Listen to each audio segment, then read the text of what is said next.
रघुकुल नंदन श्री रामचंद्र जी व जनक नंदनी श्री सीता माता के परम भक्त वीर हनुमान जी का जन्म चैत्र माह की पूर्णिमा तिथि के दिन हुआ था। यह दिन बेहद शुभ माना जाता है। इस दिन अंजनी पुत्र वीर बजरंग बली की पूजा का विशेष महत्व है। श्री हनुमान जी को बलवान, बुद्धिमान और बाल ब्रह्मचारी माना जाता है।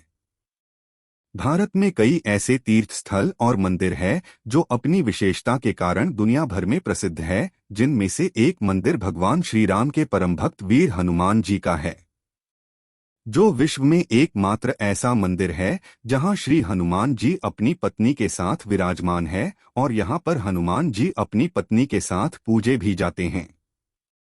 श्री हनुमान जी धर्मपरायण भारतवर्ष के आबाल वृद्ध देवता है। श्री राम के परम भक्त श्री हनुमान जी का वर्णन महर्षि वाल्मीकि जी द्वारा रचित रामायण में मिलता है, जिसके अनुसार श्री हनुमान जी ब्रह्मचारी थे। लेकिन पराशर संहिता के अनुसार श्री हनुमान जी का विवाह भी हुआ था। लेकिन इस विवाह के पश्चात भी श्री हनुमान जी ब्रह्मचारी ही रहे। श्री हनुमान जी को लेकर कई कथाएं दुनिया भर में प्रचलित है। संकट मोचन श्री हनुमान जी के ब्रह्मचारी रूप से तो सभी परिचित हैं। उन्हें बाल ब्रह्मचारी भी कहा जाता है। लेकिन क्या आपने कभी सुना है भगवान श्री राम की भक्ति में लीन रहने वाले श्री हनुमान जी शादीशुदा है? क्या आपने कभी सुना है कि श्री हनुमान जी का विवाह भी हुआ था और उनकी पत्नी के साथ एक मंदिर भी है जहां श्री हनुमान जी और उनकी पत्नी की पूजा होती है?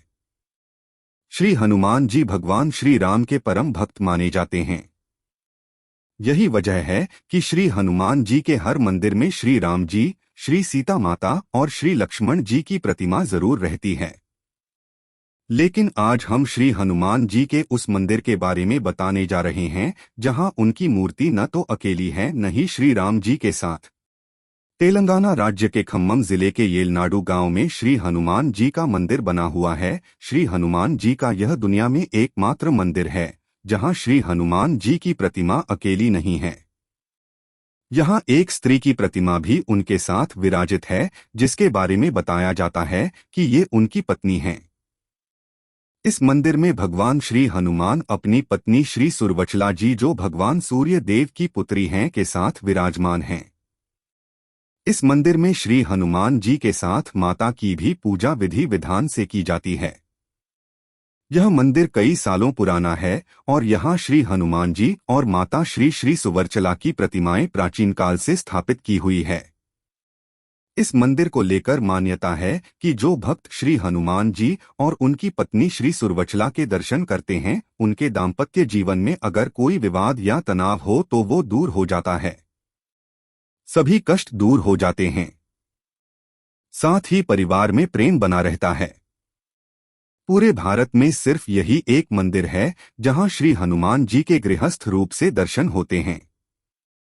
इस मंदिर में हर साल ज्येष्ठ मास की दशमी तिथि को श्री हनुमान जी का विवाहोत्सव भी मनाया जाता है।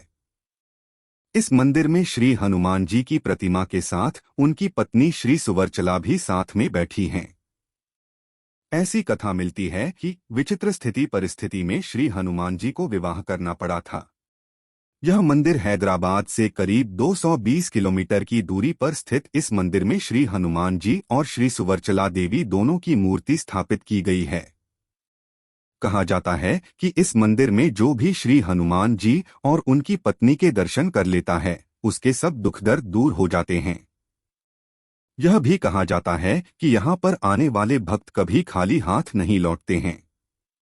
तो आज हम आपको अपने इस लेख द्वारा श्री हनुमान जी के इसी मंदिर से जुड़ी जानकारी आपसे साझा कर रहे हैं। तो आइए जानते हैं, क्यों हुई थी शादी।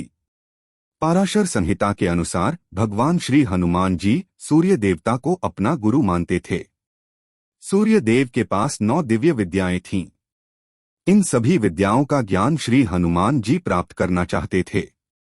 सूर्य देव ने इन 9 में से 5 विद्याओं का ज्ञान तो श्री हनुमान जी को दे दिया, लेकिन शेष 4 विद्याओं के लिए सूर्य के समक्ष एक संकट खड़ा हो गया।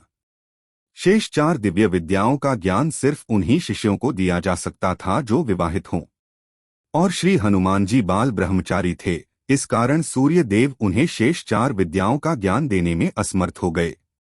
लेकिन हनुमान जी अविवाहित थे और ब्रह्मचर्य का पालन करने का संकल्प ले चुके थे, इसलिए वे विद्याएं सिखाना सूर्यदेव के लिए कठिन था।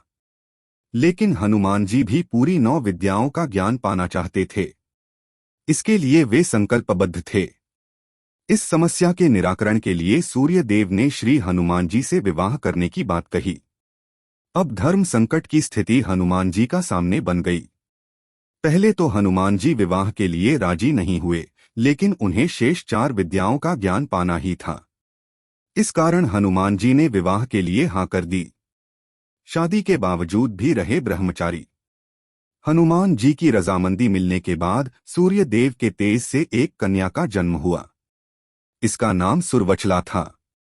सूर्यदेव ने हनुमान जी को सुवर्चला से शादी करने को कहा।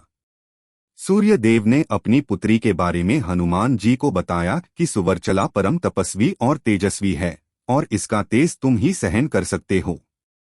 सुवर्चला भी ब्रह्मचारी रहकर तपस्या करना चाहती थी, इसलिए सूर्यदेव के समझाने पर हनुमान जी और सुवर्चला ने विवाह के फेरे ले लिए। सूर्यदेव ने यह भी बताया कि सुवर्चला से विवाह के बाद भी तुम सदैव बाल ब्रह्मचारी ही रहोगे, क्योंकि विवाह के बाद सुवर्चला पुनः तपस्या में लीन हो जाएगी। पवनपुत्र से विवाह के बाद सुरवचला तपस्या में चली गई। हनुमान जी सूर्यदेव के साथ ज्ञानार्जन में लग गए। इस तरह हनुमान जी ब्रह्मचारी भी रहे और उनका विवाह भी संपन्न हो गया, जिससे सूर्यदेव से ज्ञान प्राप्त कर पाए। इस तरह श्री राम भक्त के ब्रह्मचर्य में कोई रुकावट नहीं आई। पाराशर संहिता में तो लिखा गया है कि खुद सूर्यदेव ने इस शादी पर यह कहा कि यह शादी ब्रह्मांड के कल्याण के लिए ही हुई है, और इससे हनुमान जी का ब्रह्मचर्य भी प्रभावित नहीं हुआ। इस प्रकार हनुमान जी का विवाह भी हो गया और वे उनके ब्रह्मचर्य का व्रत भी नहीं टूटा। हिंदू मान्यताओं की माने तो सुवर्चला किसी गर्भ से नहीं जन्मी थी। ऐसे में उससे शादी करने के बाद भी हनुमान जी के ब्रह्मचर्य में कोई बाधा नहीं पड़ी और बजरंग बली हमेशा ब्रह्मचारी ही कहलाए। इस मंदिर के दर्शन करने से वैवाहिक जीवन रहता है सुखी। मान्यता ये है कि इस मंदिर में दर्शन करने से दाम्पत्य जीवन में अगर अनबन हो तो वो दूर हो जाता है। इतना ही नहीं, यहाँ पति पत्नी को एक दूसरे के साथ प्रेम पूर्वक रहने का वादा हनुमान जी के समक्ष करना पड़ता है। सूर्यदेव से हनुमान जी का संबंध। सूर्यदेव एक रिश्ते से हनुमान जी के गुरु हैं, जबकि सुवर्चला के पिता होने के नाते सूर्यदेव हनुमान जी के पिता समान ससुर भी लगते हैं। हनुमान जी की सास। पुराणों में सूर्यदेव की 2 पत्नी संज्ञा और छाया का जिक्र मिलता है। संज्ञा देवशिल्पी विश्वकर्मा की बेटी हैं, जो सूर्यदेव के तेज को सहन नहीं कर पा रही थीं, तो अपनी प्रतिकृति छाया को सूर्यदेव के साथ रखकर स्वयं पृथ्वी पर अश्वरूप धारण करके आ गई थीं। इस नाते सूर्यदेव की दोनों पत्नी संज्ञा और छाया हनुमान जी की सास हुई। कैसे पहुंचे? हवाई मार्ग। खम्मम से लगभग 99 किमी की दूरी पर विजयवाड़ा हवाई अड्डा है। वहां तक हवाई मार्ग से आकर रेल या सड़क मार्ग से खम्मम पहुंचा जा सकता है। रेल मार्ग खम्मम से देश के लगभग सभी बड़े शहरों के लिए नियमित रेलगाड़ियां चलती हैं। हैदराबाद से प्रतिदिन रेलगाड़ियां चलती है। हैदराबाद से खम्म रेल मार्ग से 4 घंटे का समय लगता है। सड़क मार्ग। खम्म का सड़क मार्ग भी दूसरे कई शहरों से जुड़ा हुआ है। हैदराबाद से खम्म सड़क मार्ग से 5 घंटे का समय लगता है। जय श्री राम। जय श्री हनुमान।